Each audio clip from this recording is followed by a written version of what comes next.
ছোলার ডাল খেতে কার না ভালো লাগে বলো তো?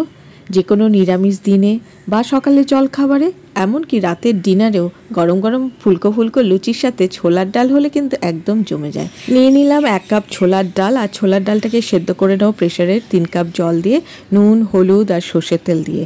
ডালটা সেদ্ধ হয়ে গেলে কড়াইয়ের মধ্যে সর্ষের তেল গরম করে আমি নারকেল কুচিগুলোকে ভেজে নেব। এবার আবার কড়াইয়ের মধ্যে সর্ষের তেল আর ঘি গরম করে নিয়ে ফোড়নের জন্য তেজপাতা, শুকনো লঙ্কা, গোটা গরম মশলা, গোটা জিরে একটু ভাজা ভাজা করে নিয়ে 1/2 চামচ আদা দিয়ে দিলাম। আদার কাঁচা গন্ধটা চলে গেলে আমি 1 হাতা ডাল দিয়ে ভালো করে ডালটা কষিয়ে নিয়ে এবার সেদ্ধ করা ডালটা দিয়ে দেবো। ডালটা একটু ফুটে গেলেই নারকেল কুচিগুলো দিয়ে দেবো, পরিমাণ মতো নুন, মিষ্টি সব চিনি দিয়ে দিলাম, আর দিয়ে দিলাম গরম মশলা গুঁড়ো।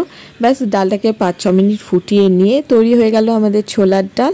আর কমেন্টে বলো তো ছোলার ডালের সাথে কি হলে তোমাদের ভালো লাগে। এইবার ঝট করে চ্যানেলটিকে সাবস্ক্রাইব করে দাও।